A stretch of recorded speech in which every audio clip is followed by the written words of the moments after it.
Hi, I'm Cindy Bertram. Thanks for joining me today on Good Ship Happens. And yes, we are getting into 2024. Yes, we're actually a day before New Year's Eve. That's great too. So I want to celebrate what we've done so far this year as far as positive cruise and travel industry news because I like sharing Good Ship Happens. Yes. And also updates coming up in 2024. It's going to be a phenomenal new year. I'm so excited about new ships coming out. One, of course, is Icon Seas. Right now, she is actually sailing over from Europe, and she's going to be christened middle of January 2024, which is great. And as mentioned before, she's actually the biggest ship ever being built.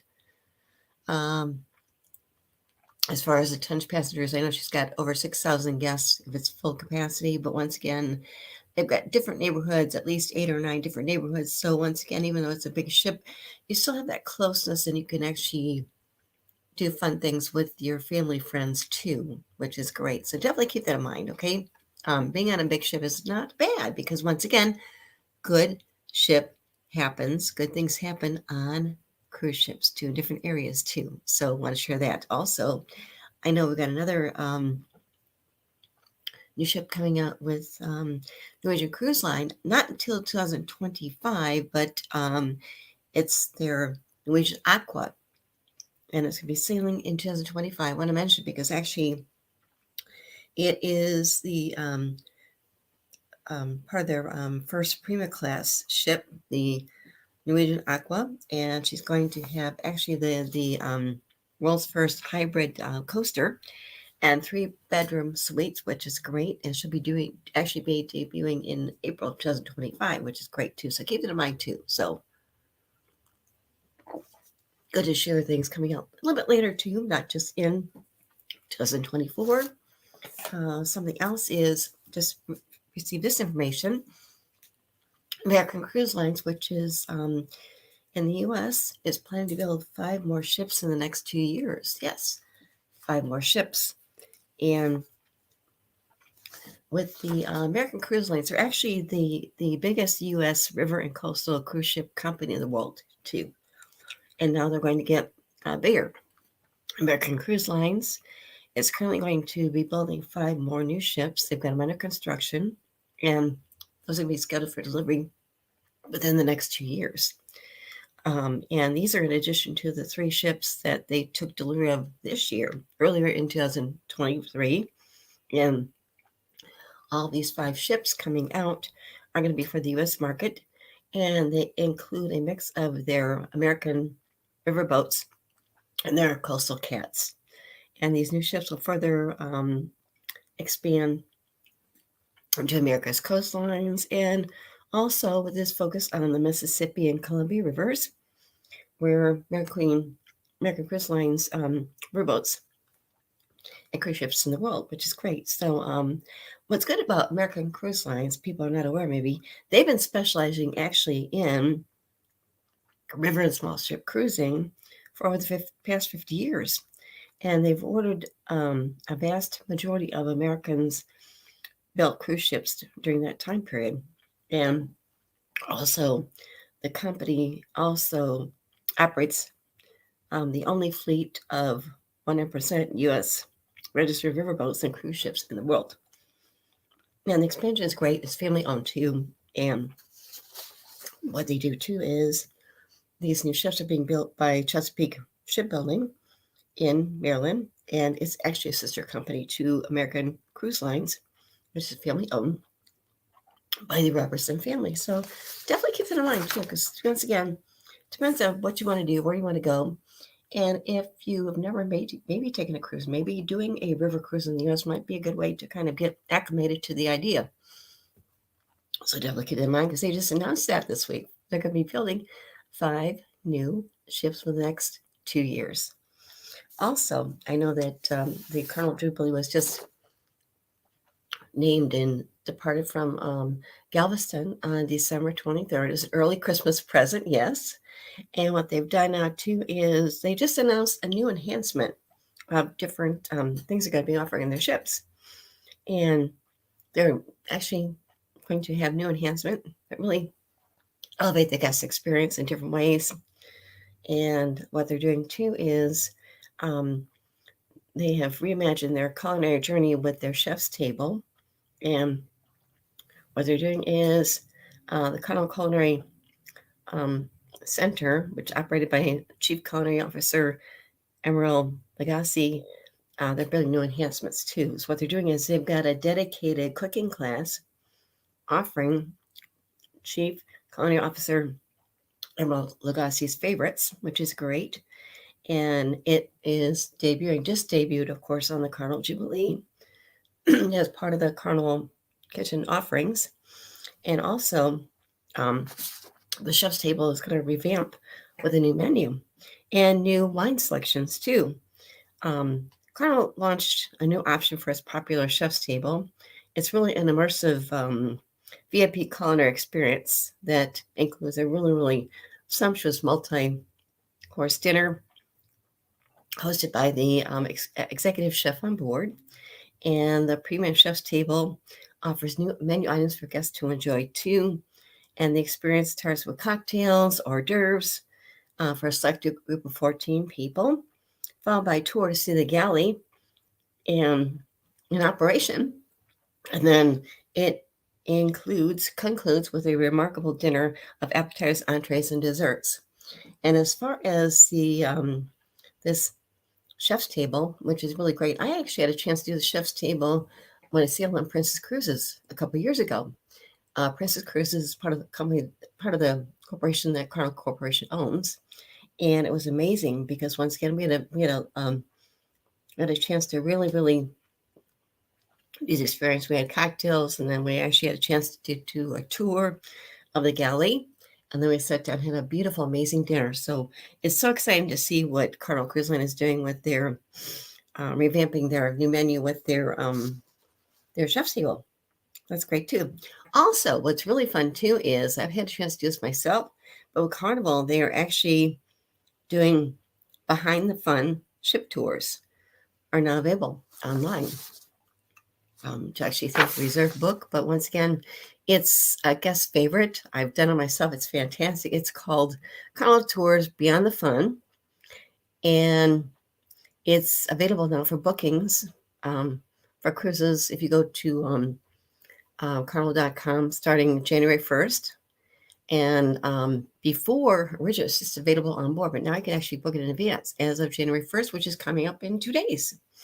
So definitely keep that in mind because once again, it's being rolled out fleet-wide too, which is great. So once again, if guests are interested in booking, then you can select the tour as a short excursion in the ship's home port, and the tour takes place on a fun day at sea during the cruise. And once again, they offer some accessible abbreviated tours that are now available for guests that might have some disabilities too, which is really great. I just think it's fun to think about being able to see some behind the scene things that take place on our cruise ships. It's amazing what these staff members do. It's amazing. I've done that before myself.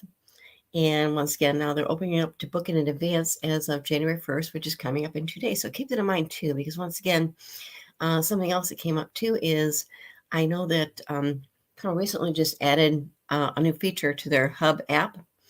So instead of picking up tags for your luggage, guests can actually indicate a debarkation time via the app and then list the number of bags to be placed outside their staterooms.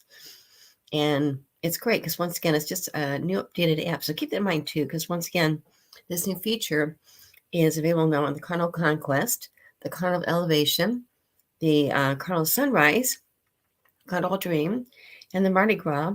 And then the rest of the fleet will be doing a rollout by February this upcoming year. And you can actually find out more about that by talking to an advisor or also contacting Carnival itself too. So definitely keep that in mind because we've got fun things coming up in 2024, which is just a couple of days away. Something else that just came up too is in the cruise industry, we talk about wave season. Okay, well, what does wave season mean? Well, it's not just riding a wave, okay? You don't have to worry about getting off the ship riding a wave. But what they do is they have special promotional deals too, and which means that it usually comes up to build up that anticipation about booking a cruise for the next year, which is coming up anyway. But what they did was with wave season, these deals are continuing on with lines that include Seabourn, Silver Sea Cruises, Ambassador Cruise Line, Cunard Line, P&O Cruises, Alma Waterways, Scenic, Emerald Cruises, and Riviera, which is fantastic. Too. Other cruise lines do this too, but this just kind of came up too, as far as what cruise lines are doing, as far as their wave season promotions. It's a way to kind of get a really fantastic savings discount deal too. And I know Seabourn just announced their sale of the year, and it's called SAIL, Sale of the Year. And what they're doing is it gives savings up to 25% of select ocean and expedition voyages, and it has a reduced 15% deposit. Also, travelers can get up to $1,000 shipboard credit per suite for bookings made by January 31st, which is coming up in the next month. So keep that in mind too. And this promotion actually applies to more than 600 worldwide ocean and expedition itineraries in 2024. And beyond includes the Arctic, Antarctic, and South Pacific aboard Seabourn's 2 expedition ships, or the Mediterranean, Alaska, Canada, New England, and other destinations on the ocean fleet. And one good example was they mentioned some examples of ocean cruises. One would be a 7-day Alaska Fjords and Canadian Inside Passage on August 2nd of 2024. Also, they've got a 14-day Celtic Sea and Silver Coast on June 8th of 2024. Also, 7-day Ephesus and Greek Islands Gems on August 11th, 2024. Also, Silver Sea Cruises, which is a beautiful cruise line too, they're offering savings up to $4,000 per suite on a variety of different voyages too. That includes Antarctica to Alaska, the Galapagos to the Mediterranean. And they announced that too. Also, another that came up too is with Cunard Line. And Cunard Line, of course, what they're doing is they're building the first new ship, and she's called the Queen Anne. She'll be coming out later on in 2024. But with Cunard Line, travelers can actually claim up to a triple onboard spending money on select voyages when booking from December 19th to March 4th of 2024.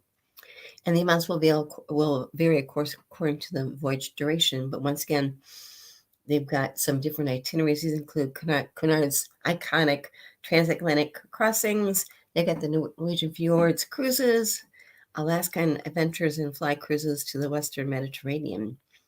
Something else, Alma Waterways, and Alma, by the way, means love, but Alma Waterways has been around successfully for over 20 years. What they're doing is they've got a special summer triple savings that gives $2,000 savings, free upgrade, and a $50 onboard credit per stateroom for select 7, 10, 11 night Europe Fleet River cruises departing July and August of 2024. And then another thing they mentioned was the summer triple savings offer is applicable to 18 different itineraries across 46 different departure dates from early July to the end of August. And that includes sailings on the Danube, Southeast Europe, and Bordeaux. And travelers in this case have up until March 24th to make their reservation. And also, it's kind of fun too, is this offer is actually combinable with Waterways loyalty benefits and their future cruise benefits program too. So once again, it can be combined with AirPlus, their Waterways special focus fixed price airfare offer, and other things too. Scenic and Emerald savings. Scenic Cruises and Emeralds also have some savings. Scenic Group USA has Scenic Cruises, Emerald Cruises. And what they do is they're offering some special savings as far as flights and drinks. What they're doing is they mention be up to $4,250 savings per suite for select Europe and select Asian river cruises. Also up to $13,000 on select ocean voyages. Also, free single supplements are now available for certain sailings too. And these apply to sailings in 2024 and 2025 as far as bookings that were made starting December 18th, which we've got, but also through March 31st of 2024. So keep that in mind too. What they do is they do require full payment within 30 days of the booking. And so keep that in mind too. That's just another kind of fun thing too to think about too. And but these were just things that came up too, I think, as far as keeping things in mind as far as wave season, but it's a way that cruise lines will really kind of get the word out there what they're doing as far as their ships and sailings in different ways where they're going to, but offering certain promotional rates to really entice people to get on board and book fast too. Once again, then it relieves that stress because once again, sometimes people think, okay, if I wait, I get a better rate. Well, that's not typically the case now more than ever. Also, if you wait to the end, the other problem too is if you're planning on doing a trip that doesn't sail out of the US, it might be kind of difficult to find airfare.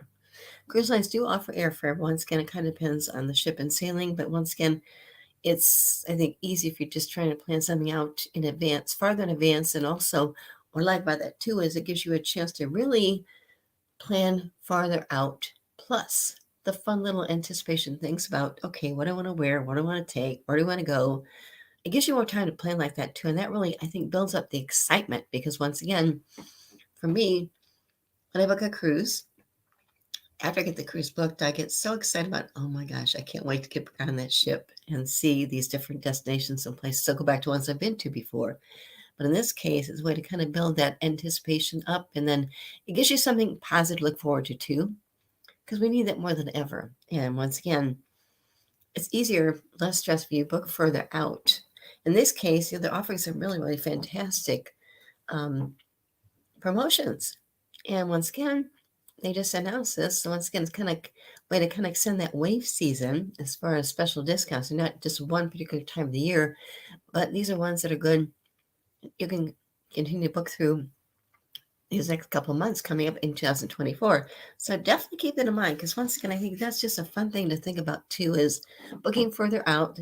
Then you can make sure you've got your plans in order. You have more time to plan where do you want to go, what do you want to see, and also think about the destinations you're going to and find ways to really explore those destinations. I think that's half the fun too. In my case, I like to plan things out in advance.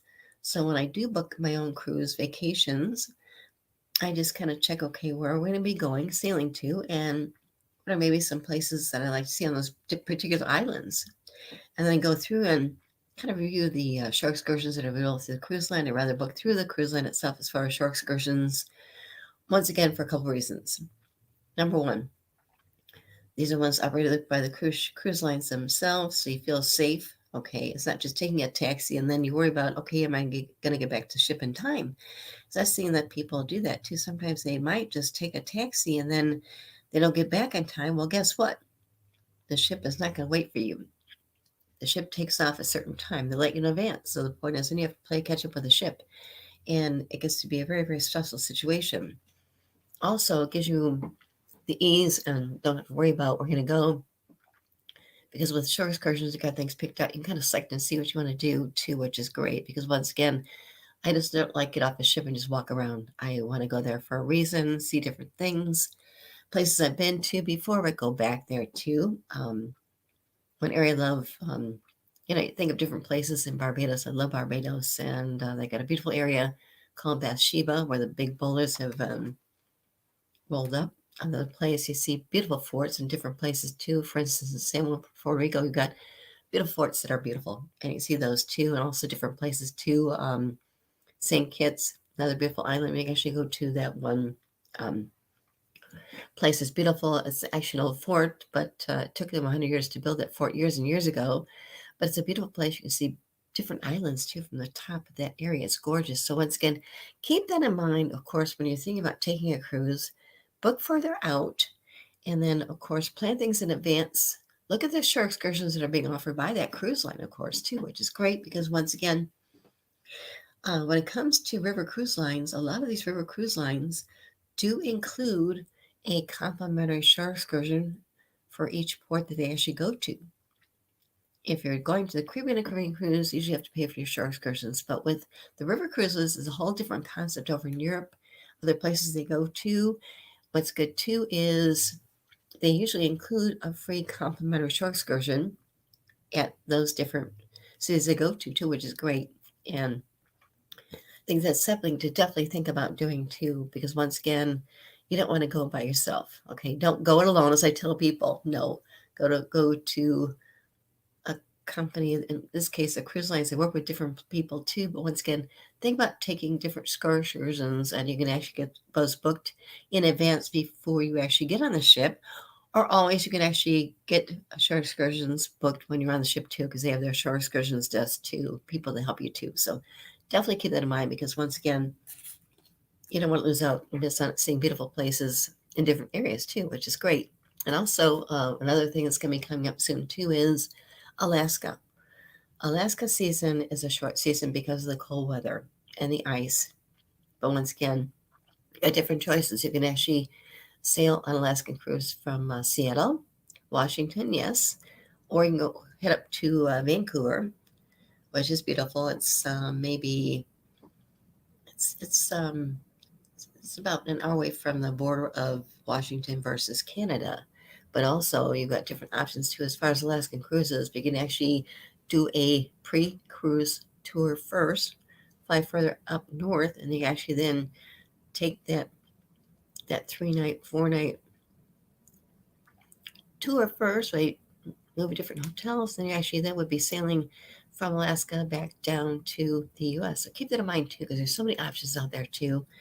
And I know that with the river cruising in the U.S., we've got different options, of course, with American Cruise Lines. They've been around for over 50 years. They're building 5 new ships, which is great. And like I said, it's family owned, and the company that builds the ships is actually part of the family that owns the American Cruise Lines company too. So keep that in mind too. As far as what we've seen so far this year, of course, I mentioned that the Carnival Jubilee just sailed on her maiden voyages on December 23rd. It was an early birthday present, as I tell people. And she's doing now sailing from Port of Galveston year round. And she has a 7-day itineraries. These include Cozumel, Costa Maya, Mexico, and also Mahogany Bay, which is in Honduras. And I think it's really, really a nice option because, once again, years ago, I mentioned before, in the cruise line industry, when they first started, of course, they sailed primarily out of Miami. Port Miami was like the base of when the cruise industry first started years and years and years ago. But then we saw this far ships sailing out of Port Everglades, which is in Fort Lauderdale. And of course, with Port Canaveral, which is about an hour away from Orlando, that came into high speed too. But now we've got some really, really different options too. When you think about Galveston as one. Also, earlier this year in April, I had a chance to be flown to New York, where I was able to see the MSC Meraviglia ship.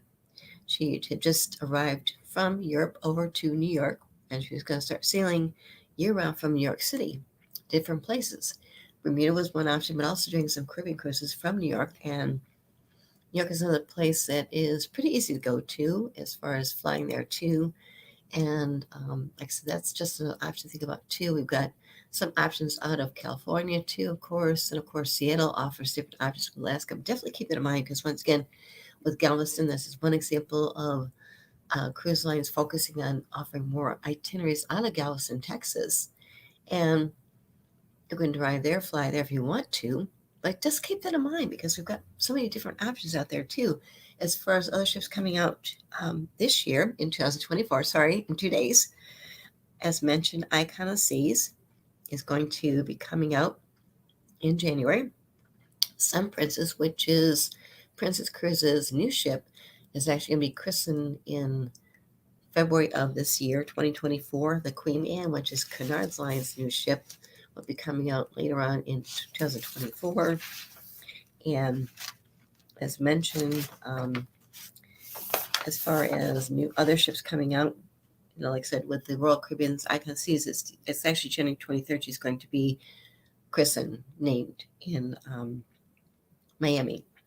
Also, Royal Caribbean has another ship coming out called Utopia of the Seas. She's coming out in July of 24. Not as big, I don't think, as Icon of the Seas, but of course, then Princess, of course, too, the Sun Princess is coming out, of course, in February of 2024. And she's got 29 different dining options. She's got a main restaurant that's triple decks. So it's 3 decks for the main restaurant, which is great. Beautiful views, I think. Also, they've got their specialty restaurants. They've got their kai sushi, their omai teppanyaki, and also the dome. It's in the forward. It's called the dome. It's a forward upper deck area. It has a daytime indoor-outdoor pool. Plus, it's got evening acrobatic shows too for entertainment. And of course, with the Cunard Line Queen Anne, she's their first new ship in over a decade, 10 years. And she really expands some of their favorite areas, including their Golden Lion Pub, which is kind of fun. And she'll offer some new onboard, I think, is going on too. They've got the Bright Lights Society Cabaret, also the Queen's Grill. Grand Suite is the first. It's the largest private accommodations on board. And we mentioned this before too in previous episodes of Good Ship Happens, but Disney Cruise Line is launching their Disney Treasure. I love the name, Disney Treasure. She's going to be arriving in December of 2024, so almost a year out. But once again, this is part of their new ship series. And what they're doing is they've got an adventure theme going on with this ship, the Disney Treasure. She has a grand hall, which is reminiscent of Aladdin's Agrabah. Also, Plaza de Coco, which is like a culinary journey um, alongside Miguel and his family, characters from the film Coco. And I love the theme because once again, it just has more of an adventure type thing too. Also, they've got the Haunted Mansion. Yes, who would think about a Haunted Mansion on board a cruise ship, right? But Disney really takes, they're taking this really, I think, fun twist as far as waving the magic wand in their Disney theater too. And what they've got is they've got their 20,000 Leagues Under the Sea themed Periscope Pub. You don't think about a pub, but once again, this is going to be called their 20,000 Leagues Under the Sea themed Periscope Pub on board the ship. And they've got their Aqua Mouse water coaster. And it's got, I think it's kind of fun, the Curse of the Golden Egg storyline too. Some other ships coming out, of course, in 2024. Just build the anticipation up to is the Explorer 2, which is a sister ship of the Explorer 1, which was just debuted earlier in this year. Spyber Explorer Journeys. It's a very, very luxury, high-end cruise line ship. It's owned by the MSC Group, MSC family. And the Explorer 2 will be actually debuting in summer 2024. Also, Silver Sea Cruises. They've got their ship called the Silver Ray. It's going to debut actually in June of 2024. And this is their second ship within their Nova class of ships. She's actually a sister ship to the Silver Nova. Written about that. That came out earlier this year, which is great. I wrote about it. And also, I know Ritz-Carlton Yacht Club, been off a couple years now, they just welcomed their second vessel. They're welcoming their second vessel in February of fall of 2024. And it is their Ilma. It's got a passenger capacity of 448 guests, 5 restaurants. They've got 6 bars, and they've got a water sports marina, which is great. We've got some really, really fun things going on like that too. And also, I know with Viking Cruise Lines, they've got numerous ships, but the Viking Vela is their 11th Viking Ocean ship is coming out in 2024 too. And once again, I think I mentioned too earlier in a previous episode is because we've got the Summer Olympics coming out in 2024 in Paris. And it's a little over 6 months away. And of course, people really love to maybe see the Summer Olympics, and going to Paris might be a good way to see the Olympics too, because that's where it's taking place. And once again, the games are going to be drawing people over there for probably 16, 17 days. So what they're doing is what they're doing is the same river is of interest because that's really close to the Olympics special opening ceremony. Because once again, Paris and the Seine are really the focal points of many river cruise lines too. River cruises. But once again, it's another thing to think about too, because there are some special river cruise lines maybe doing some special things. So keep in mind about it too. It kind of depends what they're doing right now too. We've got still 6 months away too. I know that some cruise lines are offering some maybe possible itineraries that tie in the Summer Olympics. I'm not sure who. Once again, I know some are still waiting for the French officials to really kind of communicate with him too. So, but definitely keep that in mind too, because that's kind of interesting as far as the Olympics and thinking about that too, because the Olympics only come up every couple of years, and it kind of depends on what you want to see. If some people are maybe not interested in the Olympics, then maybe steer clear of that area first and think about maybe taking a river cruise line, a river cruise later on after we get through the Olympics. Okay, but definitely keep that in mind too. Mark, any questions for me? I've talked about a lot so far as new ships coming out and the seasons and the excitement too. No problem. You can tell I've got a haircut and everything, getting ready for the new year and all along those lines. So that got me to thinking about the opportunities for haircuts and all along on a cruise ship. If you're on a cruise ship, so I've got a video of people talking about their haircut experience at one of the cruise ships and everything along those lines. So if you like, we'll take a look at this family that was getting their opportunity to get their haircut while they were on a cruise and all in that space. So if you get a chance, we'll check this out. That's great. Yes. All right. Welcome back, cruisers. Back today, we are at the Ship Shape Spa on the Mariner of the Seas, and we are going to go get haircuts. Woohoo! We're gonna go see if we can get styling. I'm not, but Alex, Amanda, and Austin, they're gonna go get salonified, beautified, and styling haircuts. Look how excited he is. If you're new to our channel, don't forget to hit the subscribe button to keep up with all of our thrilling cruise journeys. As we push open the salon doors, we're welcomed by the calming hum of hair dryers and the hostess's friendly smile that invites us into this onboard oasis. First up is Amanda. She's paired with Rico, a seasoned stylist from the Philippines. Hello. His smiling face and expert hands immediately put Amanda at ease. Marking it. So these things are pretty cool. Yes. Awesome, look at those. Where are you from? Philippines. Nice. Very nice. Rico starts by massaging in a scalp exfoliation treatment, a refreshing start that leaves Amanda's hair primed for a transformation. This is the coolest thing. I love this thing. I need one of those things for at home. That's pretty cool. Interestingly, we discover that the salon staff isn't contracted by Royal Caribbean. Instead, they're directly hired by the salon, a testament to the salon's commitment to providing top-notch service.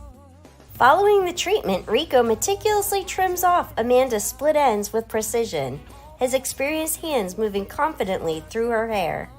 The process is artful and detailed, and it's clear Rico is a master of his craft.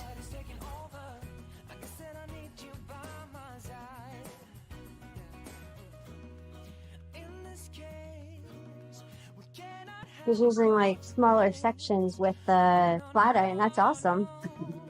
It does. It looks beautiful. It looks really pretty, Amanda. Rico's hooking you up with some curls there. Meanwhile, Austin is settling into Laurel's station. Her warm personality and expertise shine through as she begins Austin's haircut. Laurel is from the Philippines too, and she spent the past 6 months aboard the Mariner of the Seas, shaping and styling to perfection. She starts with the clippers, expertly navigating the contours of Austin's head before transitioning to scissors to refine the style.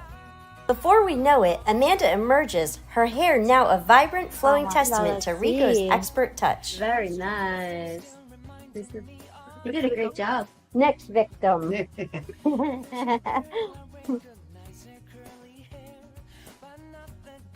All right. You're looking very stylish, buddy. Although his hair's pretty thin too, right? Looks very nice. Thank you. Checking back in with Austin, Laurel has finished crafting his new style. Looking good. Yeah, very cute. Oh, you know what I heard today? What? I'm not putting it in the video. That looks really cool. That's my like, yeah. That does. It looks really cute. It's so cute. For this unique onboard experience, it's been $60 well spent on each of the boys and about $100 on Amanda. The Shipshape Spa was not only about haircuts and styling, but also about a wonderful experience with Rico and Laurel. Their expertise coupled with their warm personalities made this a memorable adventure. As we continue our cruise journey, we'll carry a piece of their artistry with us, reminding us that adventure on a cruise comes in all forms. All right, so we just got done, and what does everybody think? It's really good. Yeah, they did an awesome job. These guys look super cute, super handsome, beautiful. Good job in the Shipshape Spa on the Mariner of the Seas. And we had L'Oreal and Rico. All right, so come give them a visit if you're on the Mariner. Okay, so thanks for watching. Don't forget to like, subscribe, and hit the notification bell and see where we're going next. Bye for now. So yes, you can get a nice haircut even on the cruise ship and all along those lines. So that was an Yes. example of that and everything. And I know that sometimes we talk about the performers, and I've actually got something for you on this particular holiday. I've got a example of an acrobatic duo on a cruise ship. So let's watch the acrobats on a cruise ship. Great.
Even when I was that young, I was never that limber. So I don't know about that. No, but it's amazing. I mean, people don't realize the entertainment you see on board cruise ships. Oh yeah. And the And now point that is, yeah, it's included. it's included. And not only They that, don't charge you for shows. I mean, Right. I don't want to bad mouth LV, okay? Right.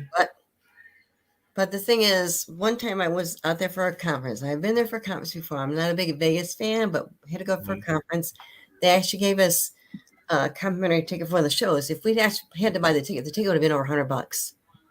Oh yeah. Yes, exactly. The point is, on cruise ships, they've got beautiful entertainment on board the ships, different, diverse entertainment. That's just one example. And they've got shows.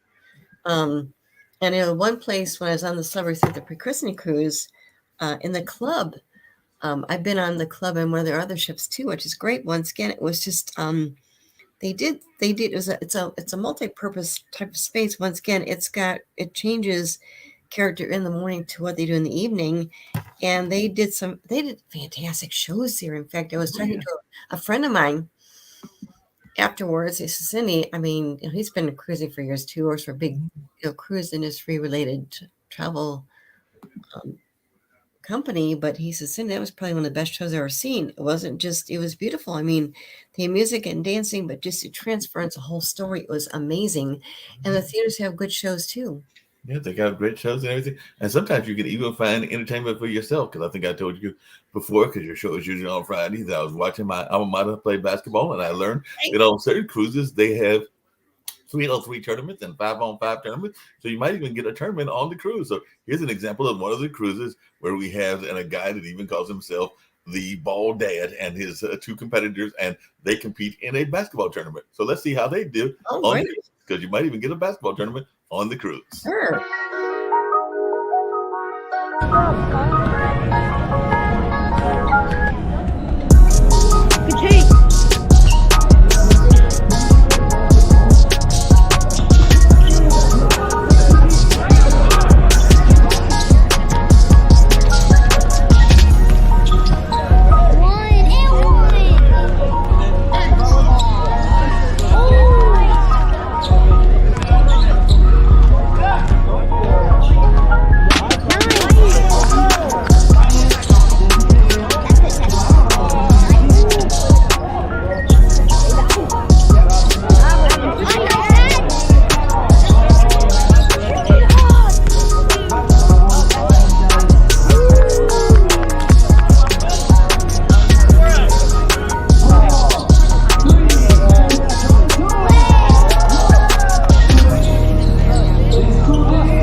The older guy let the young one do most of the work, but he still won a championship. So he won and got the championship along with his two friends and everything. But it looks like they won and were playing 3-on-3 basketball right there on the cruise and everything. Yes.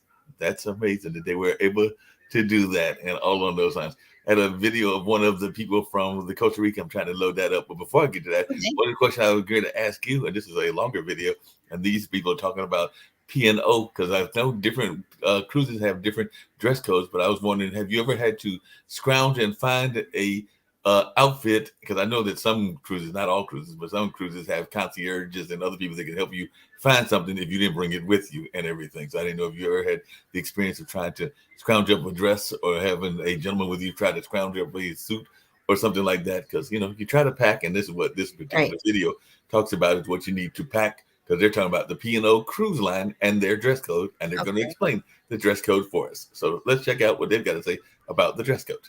Okay.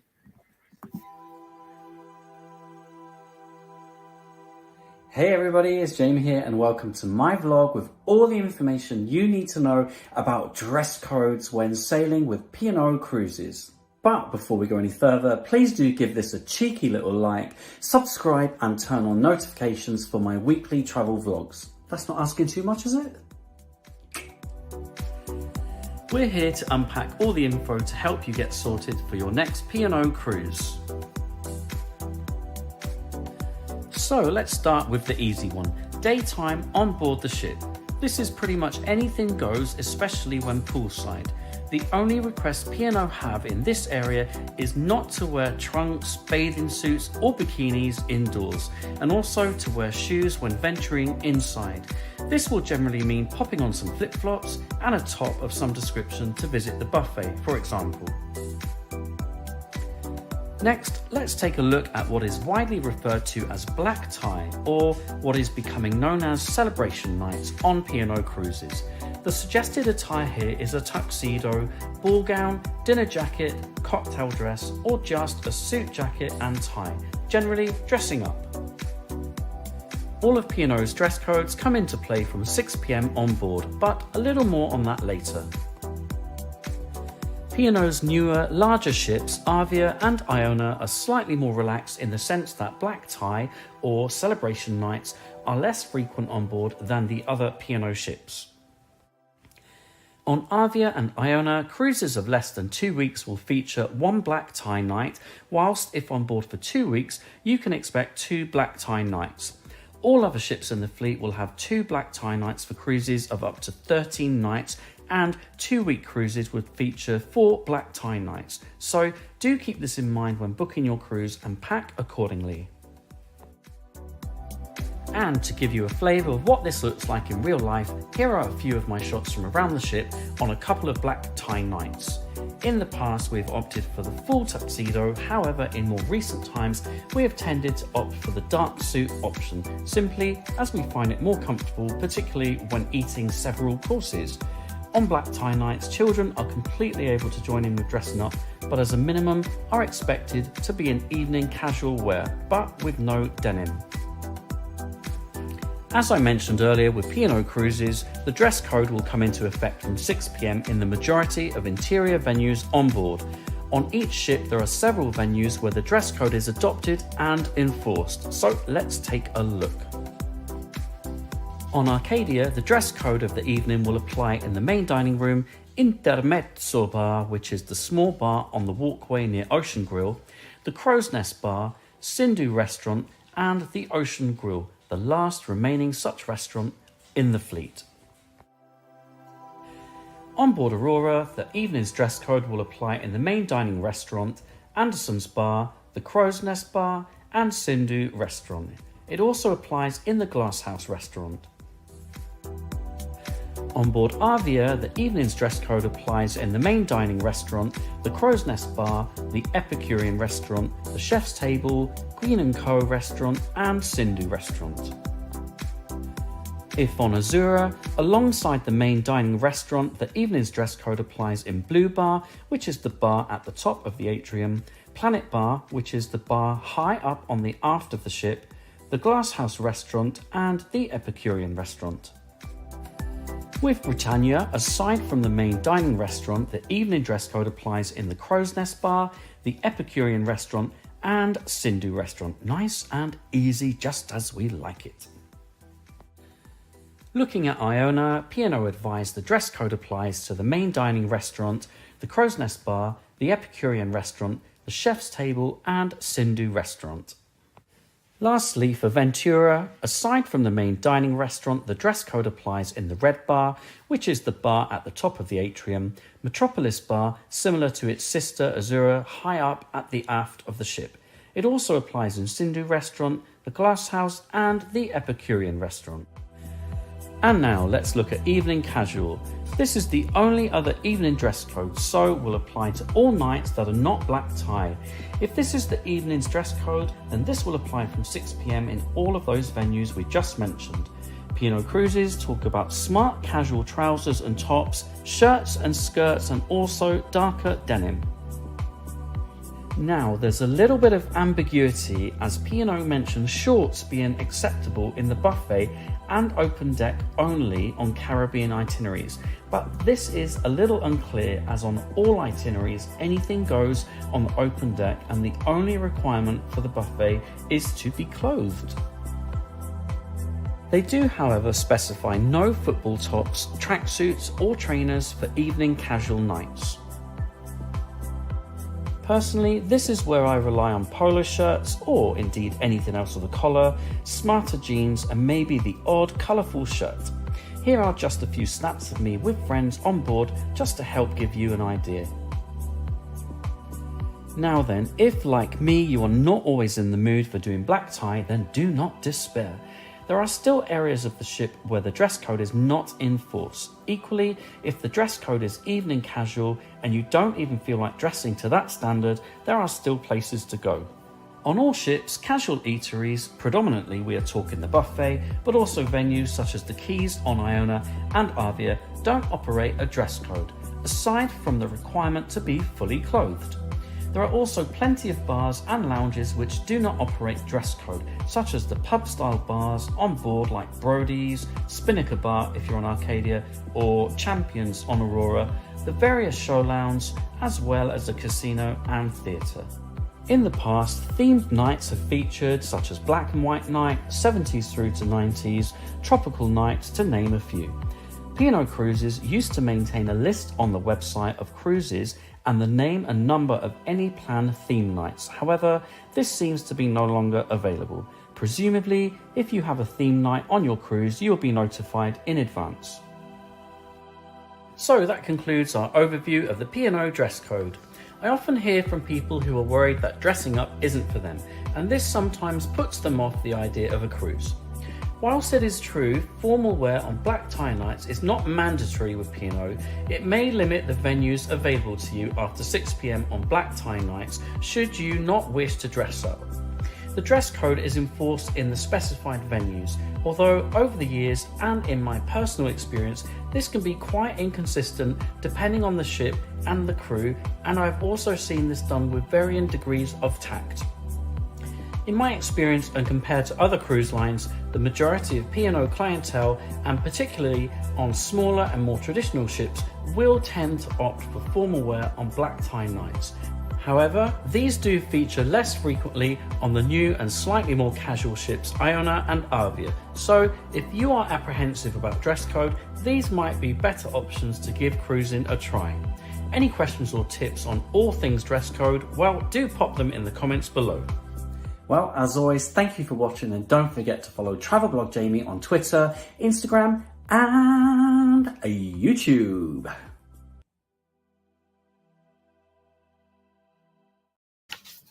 Some of the British tips that they gave and everything, but I do know that there are some trips that have concierges that might be able to help you find something if they're on a port call. So if you got the money, they can help you buy a suit if you're like going to London or someplace that, or Paris, that's got fancy people and then fancy shops, and they might be able to help you go to those shops and help you do some shopping. Because I do know that there are some cruises that have concierge type service, at least in my understanding that they have some concierge type services.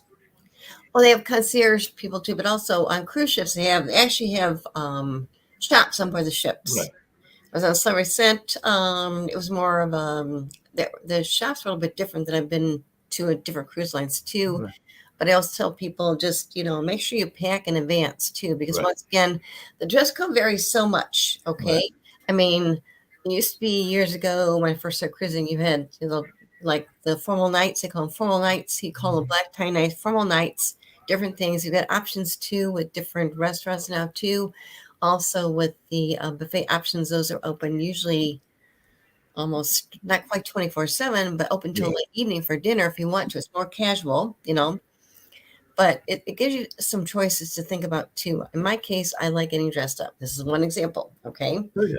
I like getting dressed up. It just makes me feel good. And one time, I think I told you that what came up for me was I was at a conference the week before, came back, I did a presentation, came back. I was actually flying out early morning on Friday morning to take a cruise vacation. Okay. And I packed all my bags, got checked in. The problem in my case, I used the people outside. I didn't check my bag tags. Wow. Got down to Fort Lauderdale, and guess what? They What brought happened? my bags to the wrong airport. Oh, wow. I went to their help desk with Southwest Airlines and said, okay, we're going to put them back. We'll get them back routed too. But the point is, my cruise was departing. I had to get them on the ship before 6 o'clock. Hmm. My bags were going to get back to 7 o'clock at night. What they did was they were going to route my bags, my 2 checked bags, to San Juan, Puerto Rico by Monday, our first day in port. I did, thank goodness for me, as I had rented a car, and I called my friend. He had wanted to pick up some things too, and he dropped me off at Sawgrass Mills. So I went shopping for a cocktail dress and other things just to wear for a couple days. And I boarded the ship as bag lady. Okay, sit literally, I boarded the ship as bag lady, right? But the thing is, when I got on board, thank God I found a beautiful cocktail dress. Okay, other things too, just survived for a couple days. In my That's what I'm case, saying. You found that on board? no, I went to Sawgrass Mills. I get you. I went shopping first. I got it early enough. I went to Sawgrass Mills. He dropped me off. I got the rental car. He picked me up. Sawgrass is an outlet. They have beautiful stores where I picked up different things I need to wear, a cocktail dress, whatever, and then got on board the ship. But the point is, I got a phone call that night that we were invited. I was invited to the captain's table because I knew the president of the cruise line at the time. So I got invited to the captain's table the next night. Well, thank goodness I had a beautiful cocktail dress to wear. Because when I reached out to, it was their dress up night too, formal night. When I reached out to them, the only thing they were going to be able to give me as a woman was maybe black slacks and a top. For guys, they gave them tuxedos. For women, they did nothing. Right. But thank goodness I had purchased a cocktail dress myself before I got on the ship. Thank goodness I had plenty of time to do it. But I tell people, pack some things in your carry-on bag now more than ever, because when we had that disaster last year in December, the meltdown, you pack extra things in your carry-on bag just as a backup kind of thing too. Because once again, it varies so much. But in my case, getting invited to be at the captain's table for dinner, yes, you got to get dressed up. And in this case, they had chefs on board the ship on that ship, but they didn't really have any cocktail dresses. But thank goodness I actually found one at this outlet complex. It was just crazy. Once again, I tell people, just have a backup plan. Pick an extra, for a woman, pack up a dress, special dress to wear. Other things, come in your carry-on bag, Right. That makes a lot of sense. You got to be prepared. The thing is, because it varies so much. I mean, these are formal nights, informal nights. It varies so much. Every cruise line is different. So the thing is, go back to what that cruise line's protocol is, what they're going to be requiring on board that ship. Yeah, And think about that too. Plan in advance, okay? And the point is, in my case, don't leave home without it, okay? Don't leave home without it at all. No, but plan in advance. I mean, I just didn't think it. Now I always do. I have a special cocktail dress for my bag when I'm rolling with me, And other things too, just as a backup. You don't know. I mean, and the thing is, you can buy certain things on board the ship, but not everything. You don't know. No. Exactly. But plan in advance, okay? Because you don't want to mess up too. Because the thing is, right now there are special sales right now going on for the New Year's. And of course, it's going to be parties at different cruise lines. And the thing is, people get dressed up. So make sure, like I said, that and the itineraries are changing a little bit too. But once again, just look in advance as far as what's going to be going on as far as the cruise line itinerary. They'll let you know they'll let you know in advance as far as is it like a formal night, informal night, and options out there too. Where you want to dine different nights because you've got special restaurants. You can actually book those in advance. You want to. The Okay. special restaurants usually have a surcharge fee, but it's still good to do those too. I've done that. It's great. Oh yeah. I'm gonna bounce off, and I think we might close out with some videos from Sun Princess and Sky Princess. Cause I got some short videos, but I'll put those loaded up and might close out with those and everything. Great, great.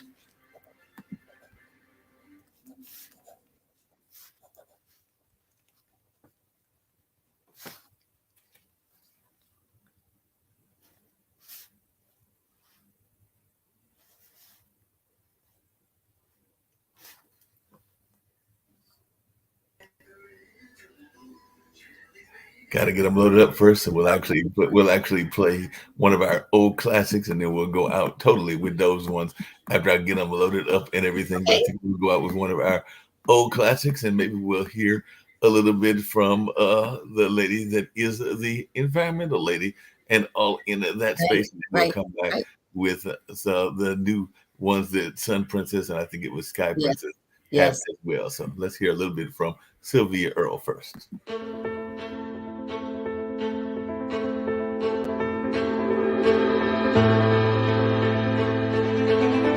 I'm Dr. Sylvia Earle, a marine biologist, oceanographer, explorer, and I'm passionate about the protection of this blue planet.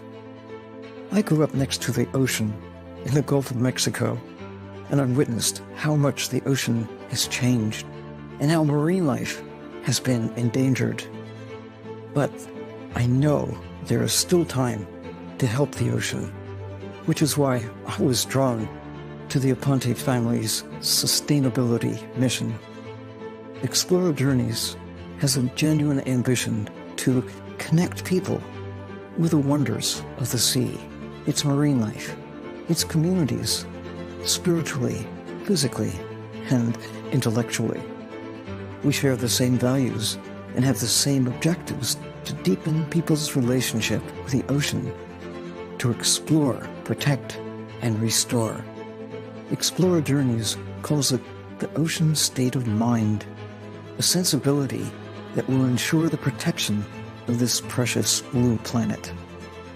Through my foundation, Mission Blue, we're working on ocean conservation, inspiring hope with champions across the world. Beginning with my extraordinary role as godmother to Explorer One, we will be heralding a meaningful collaboration between myself, Mission Blue, and Explorer Journeys and the MSC Foundation towards preserving and restoring the world's oceans, the blue heart of the planet.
Richard, how you doing?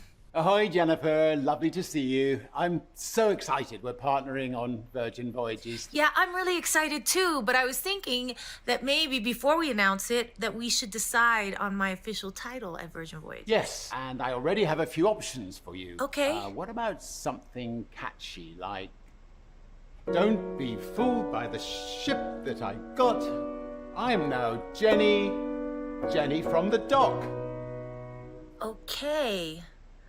Dame Jennifer Lopez, Isn't there like paperwork and like a sword involved? Supreme Goddess of Mermaids. You know what? Let's just tackle the title thing later. I'm just excited to share our gorgeous ships with the whole world. Okay, look, I'll brainstorm a little more and catch up soon on it. Mermaid in Manhattan?